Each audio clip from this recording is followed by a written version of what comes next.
All right. Might as well get started here.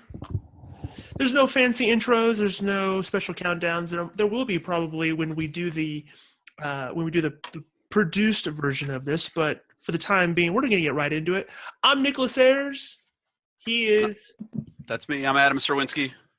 And I always have people say it. You got to say it twice, Adam, because no one's going to remember what you just said. I'm so that memorable, eh? Adam Serwinski. Serwinski. It's close enough. With a CZ for those folks listening at home. So we're going to get right into it. We have with us Dawnyel Smink. Dawnyel, where are you located at tonight? I am located in Northeast Mesa, Arizona. And how long have you been there? And tell us a little bit about your agency. Sure. My agency has been in Northeast Mesa for about 5 years. I've been independent for 14 years. Been in Arizona since I was 2, so basically a grandfather type of native because they're kind of hard to find here in Arizona. Our agency has 22 franchise partners. I'm the franchisor, but I'm also the franchisee. So I work a lot with our partners on developing their agencies. So one of the things I love about IAOA is the sharing. That's something we've been doing now since 2001. Very cool. All right. So the way we start off all the kind of podcasts is we go through five quick questions, give people a little bit into the flow and maybe get to know you a little bit better personally. And then we can talk more about the business stuff. Nick kind of kicked it off. We call it our Fast Five. So really the whole point of this is I'm going to ask questions. You answer as quickly and as succinctly as possible, right? That's why we call it it actually Fast Five. timed? Yeah. Nick, get ready on the stopwatch. Yeah, ready? there will be a lightning round. So okay, awesome. Yeah, 5 points per answer. Ready? And here we go. Married or single? Married. Kids? 2. How many? Oh, so there's 2 of them. I jumped ahead. I know you did. How many agents? How many ages? How old are they? What are their ages? Oh, sorry. I thought you said agents. So they are 10, almost 10 and 19. Okay. Favorite color? Purple. Pearl? Oh, purple. purple. Purple. All right, good. Favorite sports team? Sports team? Cardinals. Cardinals? Arizona Cardinals? Yes, Arizona. St. Louis, so we'd have some words. And last but not least, your go-to karaoke song. My go-to karaoke song is Girls Just Want to Have Fun. Well, there you go. Everyone at Innovate can remember that. For Girls Just Want to Have Fun, she better be ready for it. Yeah, I mean, I would ask you if you could sing just the chorus really quick, but I don't. Holy schmoly, no way. That takes a couple of drinks, Nick. Well, yeah, we'll push pause on that for the moment. So Thank you. I got to tell you, my first real run, I'd seen you kind of on Facebook, kind of here and there a little bit. I knew you by name. I just want to kind of give and I've never shared this with you, I don't think, but my first real contact with you personally was in person at Innovation 17 in Orlando. And growing up, one of the things that my parents used to do to me as punishment is they used to force me to read certain books. And I think that's why I don't like to read a lot now. But they would make me read like leadership books and different types of things. And so I read a lot of John Maxwell. And John Maxwell has a book, one of his earlier books called Developing the Leader Within You. And his definition of leadership, and I remember this vividly, John's definition of leadership was leadership is influence. If you're a leader, it's because you have influence, and influence is leadership. And that's something that's always kind of rung and resonated with me, and it's stuck with me through the years. I recall in Orlando, I was going here, there, and everywhere just because we were, having to make the event work. But I was always very much trying to observe people and observe situations just because it's just what I like to do. And every time I saw you in particular, you consistently and always had a group of people around you, different people. And you can always tell when you kind of look at different groups, who's the ringleader, who's the commander of that group, who's commanded the attention. And it was so obvious to me in just passing that every interaction that you had, you were that person. You were the person who had the influence. You were the person who was leading that group. My first question to you, because I'm just curious about this from a leadership perspective, is where do you draw on that from? Where do you get that from? Is that something that's always been natural for you to always kind of have those kind of leadership traits or qualities? And where do you think that comes from? I think it came from an early age. I've always been an entrepreneur, and I've always wanted to build things. I've always wanted to create and help people improve upon themselves. Like, for me, it's constant improvement always. You were talking about how you don't like to read. Well, I'm kind of like, no, I am a book nerd. I read an enormous amount of books. So anytime I feel like there's a weakness in something that I am doing, either in my leadership skills or maybe in sales and marketing, I always turn to a book and I grab it.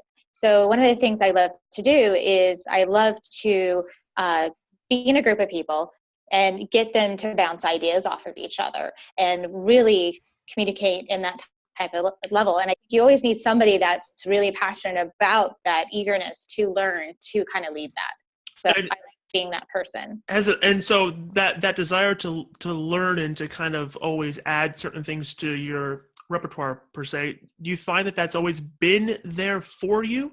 And you mentioned you like to read. Are there any books that you're reading now, or that if you had to say, I'm stuck on an island for the rest of my life and I've only got these 3 books, what books do you think would those be, and why would they be so influential to you? So it's always been there for me. I think that one of the big books is I had a unique opportunity to be a part of a high performance forum with Darren Hardy. So he's one of my benefactors in my life.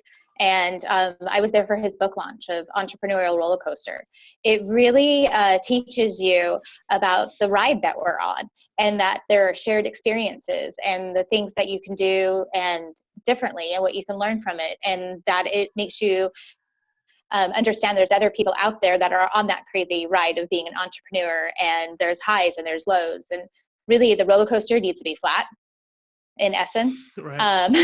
To do your best, but it's really hard to be in that flat mode because the highs are the highs and the lows are the lows. So it's just I always think of the vision there. So that's a really big one for me too. It was really awesome. He launched his book with all of us that were at the forum. So I thought that was really cool. There was 22 entrepreneurs from across the world that were a part of that. So that's a big one. I would say always Good to Great is awesome. There's a new book I just read. I finished it, and it's by Mel Robbins, and she wrote a book. It's called 5, 4, 3. And what it is it's really getting your brain to make quick decisions. And so if you count backwards, something happens in your brain, and it allows you to stop focusing on the problem and working towards a solution. So she gives you methods to work with that rule. So you just go 5, 4, 3, 2, 1, and then you go. So that's a new book. And it just literally came out last week. So I really appreciated that book as well. It came out last week and you've already read it. My goodness. You talk about bouncing ideas off in your agency. Like, can you talk, we're all agents here. What things have you incorporated in your agency specifically to allow that discussion to happen, or with your colleagues across agent lines to maybe iterate on ideas that each other have had? Like, what things have you built in? I think within our agency, we have our own website that we have that we manage, and we share concepts there. We have monthly meetings that we do for the partners of the locations, and we always have a marketing concept. We have tips and tricks of how to utilize your management system. We have different partners actually do the presentation. We'll have one of the carriers come in, and we pick a top 6 out of our carriers. So we do this and vote on it as partners. And the reason why we do that is that our carriers know that we have a top 6. So we let them know if they, and you get a little bit of different leverage if you have that investment in it and letting them know, like, truly, we are partnering with these 6 carriers. And then I do a lot of work with councils. So if you really want to learn a lot about, your agency on how to do things different, is surround yourself with people that are on councils. Get on a council if you can. Get in front of the carrier and say, I want to council. I enjoy being a part of it, improving, your proving the carrier themselves, and they appreciate that. But the relationships that I've gotten through, being on the councils and impacting change, it has been tremendous for our agency. So I'm always thankful for that type of collaborative sharing. Just before we go on, Nick, just let me bump with a quick question, because I don't know if a lot of people will know about kind of your situation with your agency and how it operates. Could you give like a quick 20-second real rundown on how Canyon works, so people can maybe understand why that's set up that way? So Canyonlands is a little bit different. We are the agency for agents. We get grouped into an aggregator or cluster, and I don't have a problem with that at all. I think that name, it's just, I feel like it's different. It's like if you had to go and you wanted to open McDonald's, well, you just don't go open a McDonald's and not be a part of the franchise. So we have certain systems in play that we bring our partners into our franchise, and we get them more leverage with the carriers, but more specifically with systems as well. They have a community of agents to work together. So like I'm a franchisor of it, I own it, but I'm also a franchisee. So I understand the struggles that my partners are going through and can help them with that than just being separate, doing the management side of it.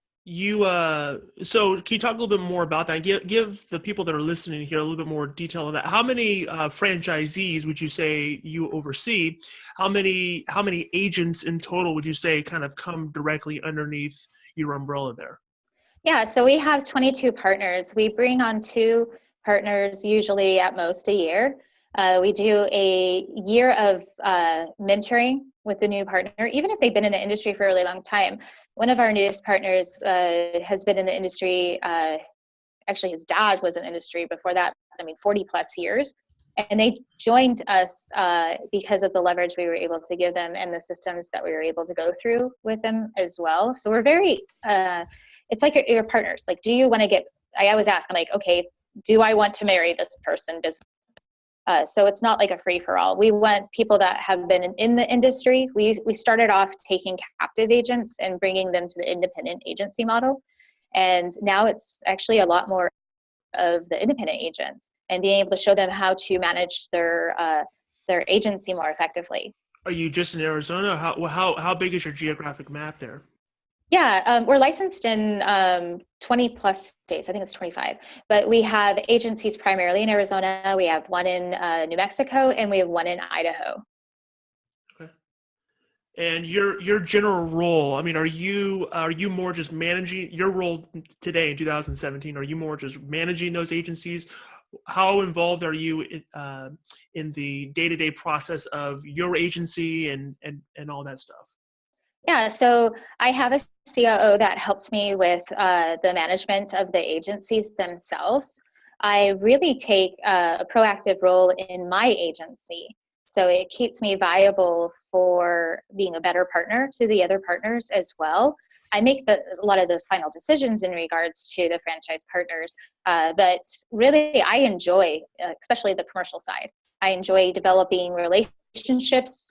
For my book of business, I'm the only outside salesperson. I create a lot of referring relationships where the mortgage companies, financial services, health agents, and they send us a lot of the business. So I do a lot of management of those type of relationships. Okay. And you've been operating under this model for how long? Since 2004. Okay. Very cool. So, but prior to 2004, why don't you give a little bit of idea where you kind of came from, and then what made you come over to that and see value in that kind of structure? Yeah, I was captive before. Captive's great because it gives you some training, but then you shortly realize that A, captives can't do commercial very well. B, you're working for a company and you're not really working for your clients. And I wanted to have some choices with them. I had a unique opportunity I had an investment group that had 1,000 homes here in Arizona. The carrier that I worked with at the time as a captive would not take those homes. And they said, we'll give you all of them if you go independent. So I was like, okay, I'll write 1,000 homes in a year. That was a lot of work, but it was so worth it. And I was really lucky. I did not start Canyonlands. Ken Walters did. And he created it to help some independents go, or captives go independent. Country was going from being P&C to really financial services was a big part of what they wanted from us. And you can be a financial services person or a P&C person, and trying to do both. I really just wanted to do P&C. When we spoke before the meeting, and I wanted to get to this because it was really kind of cool, and it goes back to what you said earlier about iterating on things and kind of growing. And tell us a little bit about what things you focus on in these meetings, or what things you're talking about when you talk about marketing. What are you trying? What are your focus? What's your process for iterating on those things? And maybe what are some of the insights that you've taken away from that kind of journey through kind of advancing, their technology, or just with changing customers, right? So one of the things that we have in our agency is that our team has innovation. Everyone's assigned an innovation. I think a lot of times in our businesses, we talk to our team and we tell them, you should do this. Well, we're not in that every day. So maybe we're not servicing personal lines, every day. So we're telling them to do something, but they're the ones actually doing the job. And they are responsible for actually creating them. Then they have a lot more ownership of it. They set a timeline as to when they want to finish it. For example, we have drip campaigns, and we had some ideas on some retention drip campaigns that would be different. So our personal lines retention specialist put together what her innovation would be, is in regards to the different steps she wanted that would be different than what we had before in the retention drip campaigns. And she was responsible for implementing it. So it's part of how we actually track their performance as a team member. Gotcha. I wanted to ask you a question on something that I've seen you that you're involved in. I just wanted to kind of get hear your heart on this. I know I've seen you be a part of, or you lead a group online called Wise Women, and I think just the name alone kind of says a lot of things, right? So tell us a little bit about what that's about. Tell us a little bit about why you see a real need there. Look, I'm a dude, right? I'm a dude in a dude-dominated industry, right? So there's obviously a gap missing when it comes to kind of the female empowerment side, and really giving ladies a place where they are, they have a voice. Tell us a little bit about what your intentions are. Tell us a little bit about that in general, and what your heart is on that issue. Yeah, I actually started Wise with Heather McDougall, and she who's on the call, right? Who's here? Heather McDougall. But one of the big things was, it was just a concept, because I would go to a lot of carrier functions, whether it be like incentive trips or councils. And one of the things that I noticed, that there wasn't really a lot of women in the top portions of carriers, and on our side too. And I was wondering why that was. And so when I looked at the research, we have more than 50% of the jobs in regards to in the industry overall, women do, and only 6% of the top jobs in there. So why is there that gap? And I don't think this is a male-female thing. I think this is that we need to understand how we're different in some ways. But I also think it's really important I have what we call benefactors. They're men that have been benefactors in my career that have helped me take those next steps. I want to recognize them. I want them to understand that if they can be a benefactor to their team and help women overcome some of the obstacles and then taking the next steps in their career, that they create a better team, a better organization. And I think we have to. I think one of the things that McDougall, and I call Heather McDougall, is because it just sounds cool. But McDougall, her and I were really surprised by the support by men. There are more men that are involved in our Facebook page than women. And so I was surprised by that. But I think that a lot of times women's groups, if you put it out there, then there's this perception that it is going to be women whining, and you said I could curse, so I'm going to curse, bitching. And that's not what I want to be about. I really want it to be something that there is an effort collectively. Women have, there's a confidence gap. Sure. We don't take risks the same as men. And even myself, like everyone's like, oh my gosh, you're such a huge risk taker. You've done all this stuff. And I'm like, I'm scared as hell, like all the time. And so I have to push myself to do that. I'm very fortunate that I have the benefactors in my life that push me and say, you got this, go get it. And they really help me make those hard decisions and make those risks. So I want to have that support system in place. For What's been your experience with the carriers, and what's their how receptive are they? Do you actually see people joining your group from the carrier side as well, or do you think it's exclusively agent? Yeah, no, we get a lot of carriers that join us. It's very interesting. Carriers are more LinkedIn people than Facebook people. So they're more on that side. We've had a lot of support from the carriers. And this is, okay, so just to give you an idea, this was just a concept that I was, this summer was kind of bouncing around, and then started putting the Facebook page together in the fall last year. So it's pretty new, but we know that there's a need for it, and we need to see how we can get more women in the top parts of the industry, not just with the agency side, but the carrier side as well. Now, what do you say to people like myself? I have a staff of 8, and 4 of them are females. Again, I'm a dude. I think like a dude. I don't think like, I'm not wired to think like a female. So what advice would you give agency owners who have predominantly female staffs, or are looking to incorporate more females onto their staff? What advice would you give people like me in I don't want to say dealing with, because it has a really bad sound to it. Don't say that. I don't want to say that. I would say if it was dealing with guys, but you know what? In providing a really positive work environment for them. I can provide a positive work environment. I know how to provide a positive work environment for guys, right? Because I'm a guy. I think like a guy. So what advice would you give somebody like me who has a female staff, and ways to empower them and ways to really encourage them and to really elevate them to another level? I would say recognize when they're stepping back. When they're afraid to make a decision, when they're afraid to try something that's new, I would say, support them and push them to move forward. The thing with confidence is that it's increased by action. So make them very actionable. Make sure that they are recognized for those actions too, not just individually, but also if you have some type of meetings, and let them know and celebrate that win. And then if you try to create a culture of that they're going to fail fast, but adjust faster. And if you can get them to start thinking it that way and saying, look, we're all going to make mistakes. I just need you to adjust quickly and come up with how you would do this next, and make it a learning lesson with them, then women tend to beat themselves up on stuff if they don't do it right.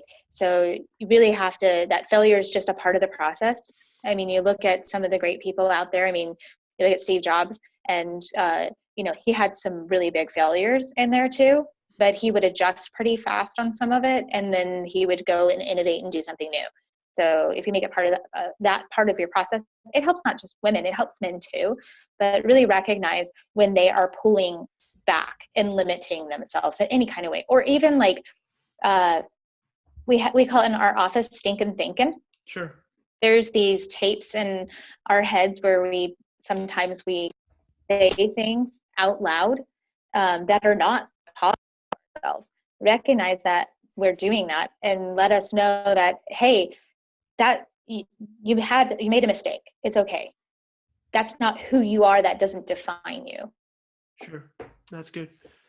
Switching gears a little bit, tell us a little bit about some of the things that you are incorporating now in your agency or your agencies that you're finding people are having really good success with from a marketing standpoint. Or is there anything that you guys are doing or have done that is really that could be actionable for somebody else to do that you're finding really good success with? Is there anything that you can think of in that area? Yeah, so our agency has predominantly been personal lines through the years. I personally worked really hard to get my own location to be 50-50 on personal versus commercial. Yeah. So one of the things that we've done is we're creating a handbook with our team on how to create a market, niche market. We have one of our partners, he does restaurants, and he's done a really awesome job of creating that niche market. So all of us as partners are looking at niche markets that we can define ourselves as. Like I've done tech companies for a long time, but never said, hey, I'm going to be the tech and cyber insurance person. And so created my niche. And then you got to look at it, not just the niche, but you got to make sure you're out there on social media. You have to make sure that you're a part of associations, that you go get with all the carriers. You tell the carriers that this is my thing. So give me all the products that you have. I want to win with you on these. And then you have basically a layout plan of the different carriers that will be your go-to. And they will help and give you support and help give you funds as well. But I think niche markets, if you can find one, they can be really helpful in growing your agency. Gotcha. Now, do you handle all the niche stuff yourself, or do you farm it out to different producers? Well, I do it for my own agency. I have, like I said, I'm the only outside salesperson for my location. I have lots of inside salespeople, and then we have servicing as well. But we have one of our agency locations is creating a niche on convenience stores. He noticed in his own book of business, you can look in your book of business and then you can say, hey, look, I've got like 20, we have another one that does a ton of dentists. And so she's like, I think I've got like 25 dentists, like accidentally have put together a group of them. And then you can get testimonies from those clients and then put it together in a name that's pretty simple for the people that you're trying to attract. Simple to use a name. Like I said, tech and cyber, I'm looking after tech companies. So that's, find a name that will be really simple for you to use. Let's talk a little about that tech and cyber though, because I think I know you kind of led into it like it wasn't really intended to be a niche, but how did you get into that? How did you fall into that kind of path so that maybe someone could kind of reverse engineer that for their business? Yeah, I was really fortunate. I have a partner, Dave DeLorenzo, and he wanted to look at the tech and cyber industry. And when he talked to me and we were talking about it, he asked me if I had ever thought about doing that, because my husband actually is in that industry. We know a lot of recruiters. I've written a lot of tech companies. I'm very comfortable with cyber. I've written quite a few policies, and so he really encouraged me to get into it and make it something that is tangible and that people can see and brand it. Now, when you're talking to those agents and you're working, how maybe give some people who are listening now, how would you recommend leveraging that one cyber client, that one tech client into your next, right? Do you have, when you did it the first time, what was your transition from that first to the next, and then as it grew? Did you have a specific foothold that you used or specific tactic when you went from one to the other? Yeah, one of the things I like to do is if you have clients that really love you, utilize that. Make them raving fans. And then you ask them, who do you work with? I want those people that you work with to be raving fans of me as well. And then they start connecting you. So that's a good way. Use the people that you currently have. Or the other thing is people love to, so you don't even have to ask that outright when you meet with them. Just say, hey, I'm starting a new brand to have a niche, and I'd like to interview you and get some ideas and some feedback from you. It's really interesting because if you do that and you have for example, we said a dentist, if you went and interviewed one of your top dentists that you insure and you ask them for feedback, they'll give you some great feedback, but they will also go, how can I help you? And then you didn't even have to ask. So definitely make them, like I said, a raving fan of what they already love you.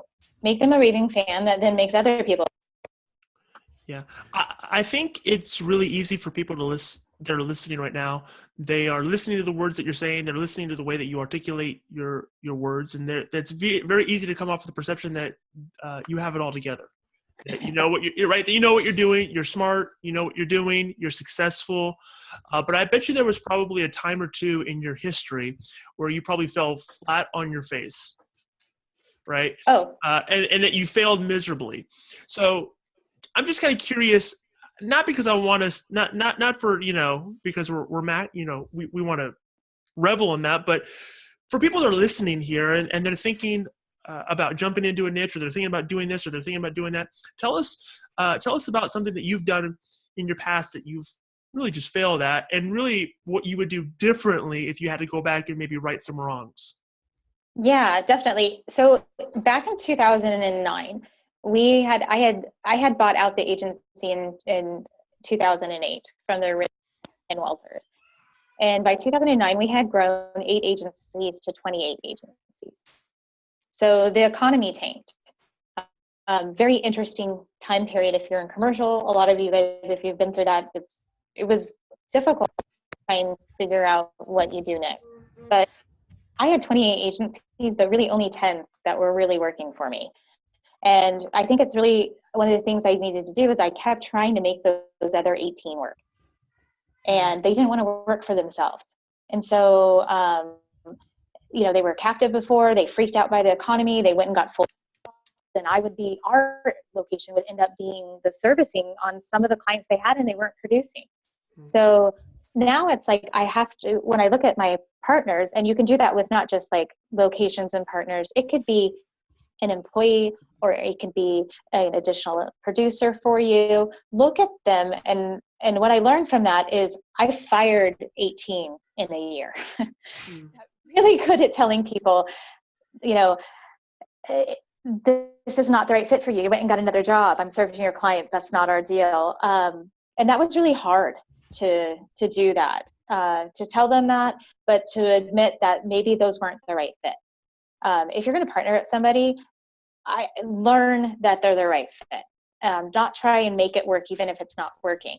So I was prepared I broke it down, and I thought during that time period, I thought, I am the biggest failure ever. I can't believe I'm having to fire 18 different agencies. And I felt horrible. I'm like, this isn't working. So I think if something's not working and you push too long at it, then it will hurt you. So what happened is with those 10 partner locations that we had, the very next year was our biggest year ever with less agencies. So sometimes less is more. And then secondly, I learned from that ego was so far in the way, and I needed to get my ego out. So my ego was, hey, we've got 28 partners and we're, growing. And I realized that was an ego play. And so now when I make decisions, because that was such a hard thing to do, and it felt like such a big failure, that I ask myself, is my ego in or is my ego out when I'm making this decision? Yeah. So maybe that ego thing is such a hard hurdle, right? Because you got to look at yourself and really kind of vet. Do you have specific tactics that you say to yourself, like, or a specific series of questions that you tangibly say, hey, this is my process for making sure that ego is stripped out of whatever is going on here? That I'm absolutely going to take this out. Do you have some kind of process there, or is there someone who serves that function to kind of echo that back to you? I think it's just as simple as asking yourself that question. Is my ego in this? What is the purpose of the decision that I'm making it? Is it to make myself look good? Am I worried about about making a decision it makes me look bad? Or is this a good business decision? So it's really, I do ask other people for help. I'll go to our partners as well. I'm lucky I have a council of our partners and we get together. So sometimes I'll say, hey guys, what do you think? And so have your own counsel, even if it's not like people that are within your agency at all, but a council of people that if you're about to make a decision and you are not 100% sure, that they will basically check yourself before you wreck yourself type of thing and help you. So that's really important. So it's a combination. Make it simple. Tell yourself, is your ego in or out? And then have a council of people that can help you make hard decisions. There's one more question I like to ask. I liked asking it last time. I like asking agents that I talk to. We all have these ideas in marketing that we're going to have like set the world on fire, like this one marketing idea. And I know you talked about this failure, but one marketing idea was going to just blow it up. And then when you hit the market with it, you get a resounding meh right? No one's listening. Now, can you have you had that experience? And if so, please share that, because I think it's important for people to see, like, you're going to trip, you're going to think something's great, and it's not still going to work out.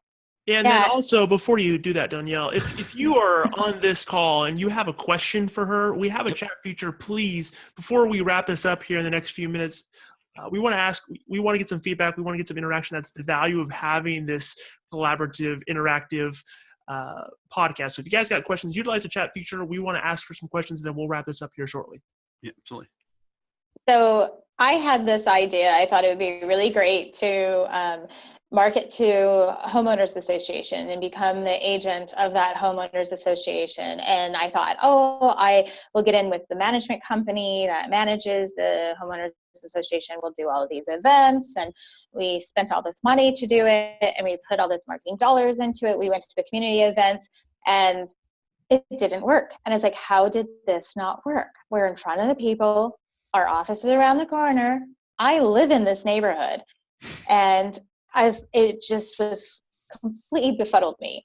But it was that all our neighbors just wanted to be there to be neighbors, to have the classic car show that we have, to have we would sponsor the dive-ins, which is like a big inflatable movie thing and stuff like that.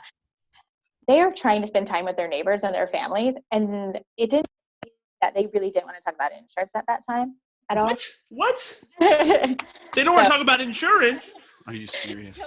It's I don't believe you.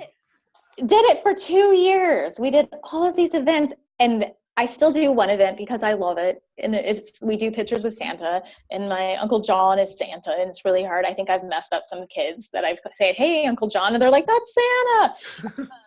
But it's cool because we still do that. But I have never gotten one client out of 2 years from it, and I still don't understand why. It's sometimes what you think is going to be golden in work. And I'm not saying you shouldn't do stuff in the community. It's just sometimes people don't want to see you and talk about risk while they are at a classic car thing, or they are, hanging out with their neighbors or their family. Yep. I think you just picked the wrong movies. You got to have like The Rainmaker and The Firm and different things that remind them of the constant peril that they're under. Just scare them. Exactly. Bob Clee has a question in the chat, and I'm going to ask you this.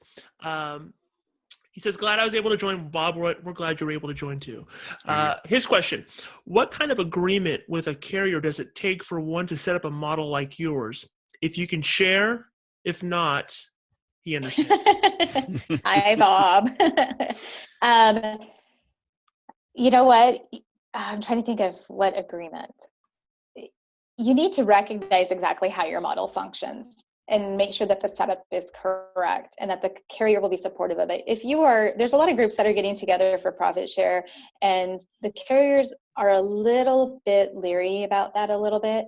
So you need to be able to tell them, like, I can tell them, hey, our agency partners are joining us because we have our own technology that we share with them first and foremost, and we are going to help their agency by, a lot of times we'll take a new partner and we'll reduce the amount of carriers they have. So when you're working with the carrier, you need to make sure you're letting them know what is the win for them, because otherwise, if they're looking at you're trying to get people together and you'll make more money, they're not too excited about paying more. Right. So you got to come up with some other wins too for the carrier. Awesome. Well, I hope that answers that question. So we talked a little bit about your past. We talked a little bit about what you're doing right now, but I'm curious to know what's in front of you. What do you got going on? What are you doing? What's the exciting things that are on the horizon for you and your agency? I think one of the exciting things, well, I'll say my book of business first, is, and actually it'll extend to the partners that we have too. We have a referring agent program that we set up, and it's new and renewal commissions for partners like mortgage companies and real estate companies and health agents and financial services agents. They have to, of course, be licensed, but they don't do anything else. We share the revenue with them. They're really vested in. They actually ask for us, and that has been our biggest push of new business, because those relationships, they really, really trust those people. And if you have the new and renewal, then it helps keep the referring agent more sticky, and they don't have any work they have to do. There's a lot of, and then we picked larger ones. We're very picky on the referring agents that we do partner with. So that's been really big for us for my book location. And now I'm excited because we've tested this model. It's worked really well for us, and we're starting to share it with our partners, and so that they can have a different type of experience with it too. It's very systemized too. We have websites for them, for the referring partners. Their clients can go in there. It feeds the lead into our management system. It tags them as the agent. So it's pretty seamless. Gotcha. Dave Jackson wants to know why everybody should come to Innovation 18 conference in Phoenix. That's Dave Jackson promoting the group. That's not us promoting the event. He wants to know why everybody should come to Innovation 18. Tell him. Like me? Yeah. Oh, yeah. Just the sharing of ideas. You're going to get so many people that are willing to open. That's not the answer. Okay, fine. Because I'm speaking there. We just talked a little bit about ego. But that's ego. That's what I was going to say. That's ego in, not ego out. But that's why I'm joking. Sean Mooney wants to know, how do you know which realtors and how do you vet them?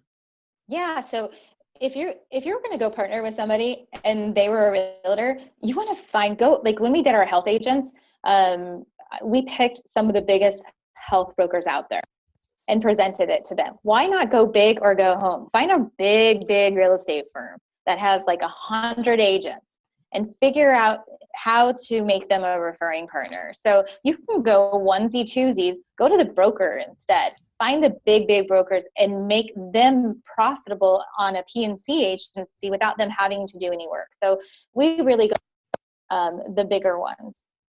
Can you talk about the nuts and bolts of that relationship though? Or are you able to share that? I mean, I don't want to, give you confidences or whatever, but talk about like how you've structured that with them in a way that benefits to them, just from like brass tacks. Yeah. So they allow us to go into their book of business. We can market to them.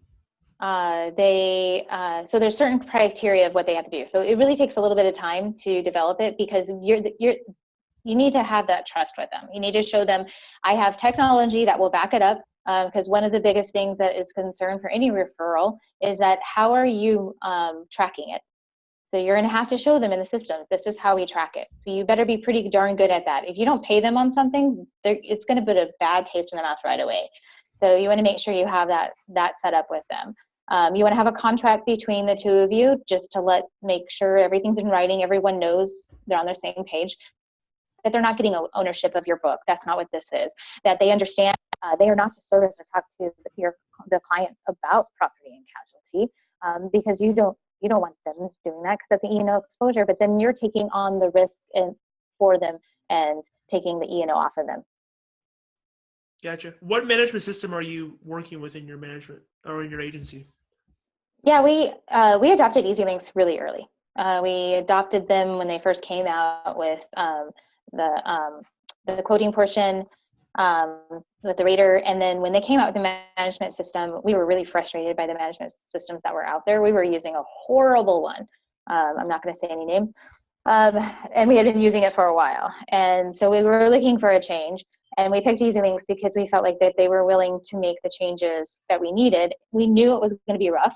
Like I said, we have our own technology that we started developing in 2008 when I took over the agency. And it was just like, it was better than a lot of the management systems. So we were willing to share some information with them to try and make it better, not just for us, but for other agents as well. So they've been really good about, letting us do beta testing for a long time and working with them on that. Yeah. It's not perfect. And you just have to realize there's going to be some kinks and stuff's going to go wrong. But you go, hey, I'm betting on the future in regards to this. And I at that time when we took them on, I remember, was that 2013, 2012, somewhere in there. There was not a lot of management companies that I felt like were really trying to be on the leading edge. Sure. Yeah. And do you have a process, going back to the realtors, do you have a process that you go through to get a realtor or PNC licensed? They have to go and do it on their own. We do let them know, hey, here's all the places that you can go and, go to a school. So we have all the resources to show them how to do that. They have to physically. Do you pay for their schooling at all, at least, or their testing, or do anything like that? No, we don't. No, we tell them that's their investment. So imagine you only have to pay a couple $100s to get a renewable income coming in. Right. It's a pretty good deal. And you don't have to service it. I have a referring agent that's just like, I love it. She's like, I get a check and I'm on vacation like a lot of the time. Yeah. It's like the MLM side, it's basically what it is, right? I mean, it's almost like an MLM. No, it's an inverse pyramid.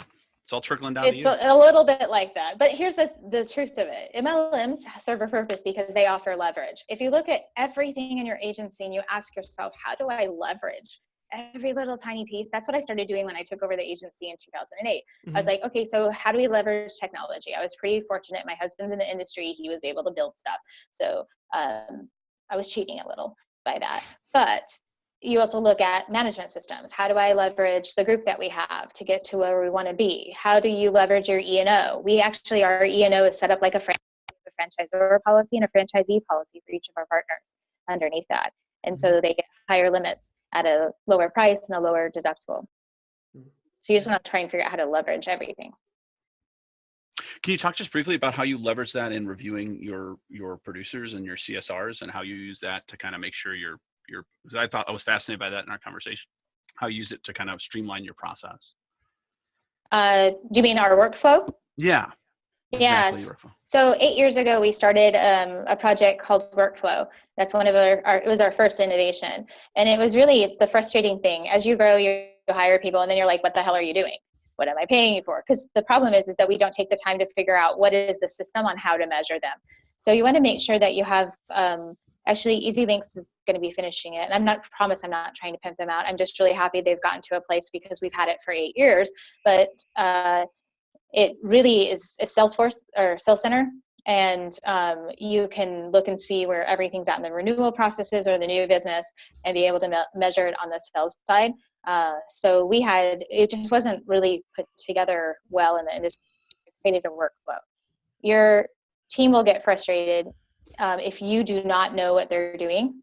But I think when I was talking to you, Adam, is that you'll get a really good idea of, like, let's say if you have a service CSR and they're doing tasks and you're like, how many tasks do they do in a day? How long do each of those tasks, take? And we've all been the salesperson, the marketing person, the CSR, the water girl, water boy kind of thing. We've been everything at one time as the entrepreneur. Typically, we've worn all the hats. So you get a pretty good idea of how many tasks they should be able to do and how long those should take you. You'll see really quick how effective they're being at their job and who's not being effective. So you gotta have a process, and that's what we started with workflow. So the CRM actually tracks what tasks they're doing, how often they're getting them done, the time it takes for those tasks to be completed, and so that you have actual quantitative data to say, hey, this is where you need to improve, or even can show too what they're really good at. Yes. Is that fair? Yeah. Super cool. Sometimes we just assume that they're doing stuff and they're not. Or on the other hand, in a positive direction, sometimes we just assume they're not doing enough, but they actually are, and you don't realize the task that you're doing. Maybe you have a CSR and they do some really complex type of servicing work compared to somebody that just needs to do like a quick evidence of insurance. Yeah, well, Dawnyel, I want to say thank you so much for being on the COLLABCAST tonight. I know we've run a little bit longer. I think we've gone about 50 minutes. And there's just been so many rabbit trails, so many places that we have gone and we can actually continue to go. So I just want to say thank you so much for your time.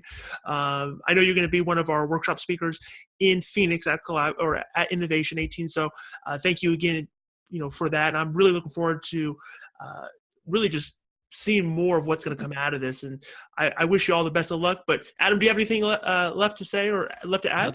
Nothing else to say. Thank you. And then this is, I'm just really stoked, and hopefully that sparks some ideas for people who are going to listen either now or in the coming weeks. I think this has been incredibly valuable. So thank you so much. I want to say thank you to everybody who's tuned in and stayed and gone wire to wire with us. You guys are awesome.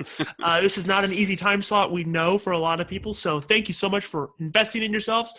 This has been another edition of COLLABCAST. We'll have the production recording out probably in the next few days. Oh, we have somebody raising their hand. No, it's Dave. David's raising his hand. No, he's saying goodbye.